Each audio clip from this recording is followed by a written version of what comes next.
Bună ziua și bine v-am găsit la o nouă rețetă pe acest canal. Astăzi vom face o prăjitură cu mere de post vegană, pe care eu am glazurat-o cu un jeleu de portocale, dar care se poate face simplă, se poate pudra cu zahăr brun măcinat sau cu stevia.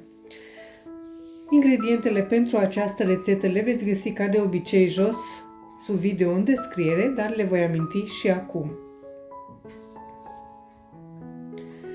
Într-un bol am pus 2 mere, 500 de grame de mere, pe care bineînțeles le-am spălat foarte bine și le-am tăiat cuburi. Eu nu le-am curățat de coajă. Am pus peste aceste mere sucul de la o lămâie, aveți grijă la sâmburi, și am amestecat foarte bine. Apoi am adăugat peste aceste mere o lingură cu vârf de făină albă de grâu, aproximativ 30 de grame.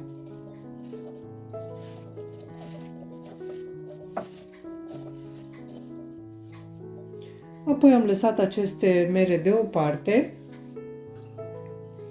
și m-am ocupat de aluat.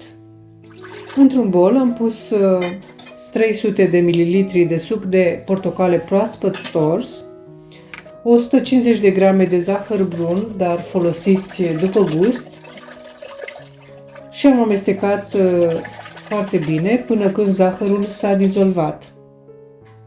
Când zahărul s-a dizolvat, am adăugat uleiul. Eu am folosit un ulei de măsline presat la rece, 100 de ml, și coajă rasă de lămâie. Aveți grijă doar partea colorată, nu și cea albă, pentru că va fi amar.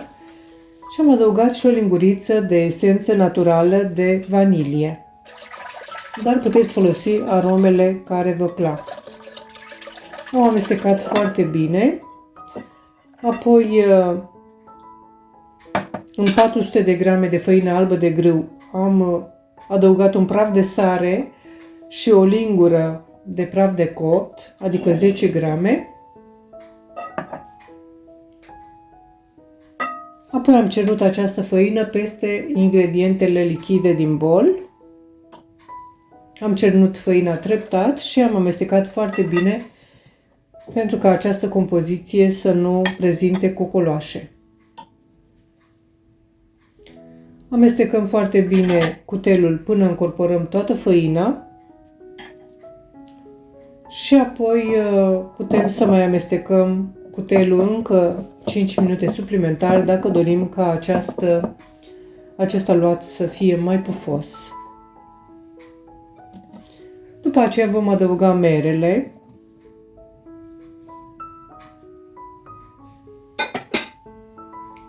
Și amestecăm foarte bine până încorporăm merele în acest aluat.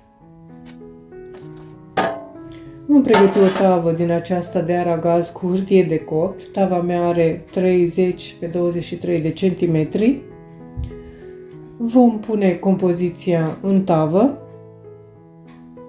și o vom aplatiza ca să fie într-un strat uniform.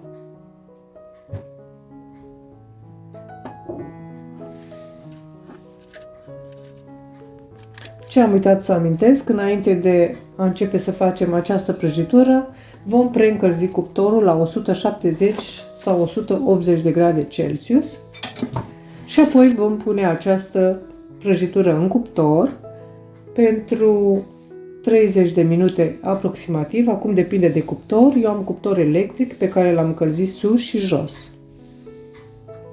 Vom face testul cu scobitoarea. Pe foc mediu, eu am pus o tigaie antiaderentă, dar puteți folosi un vas cu fundul mai gros. Am adăugat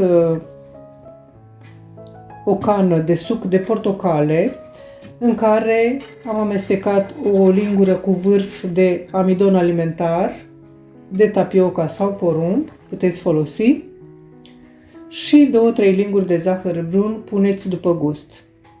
Am lăsat să fiarbă până a început să facă bule, așa, sau până se mai îngroașă puțin. Și apoi am turnat acest jeleu de portocale peste prăjitură. Este un jeleu care va fi într-un strat subțire și va ajuta această prăjitură să fie puțin mai umedă, să nu fie foarte uscată. Pentru că, de obicei, pandișpanurile sunt puțin mai uscate.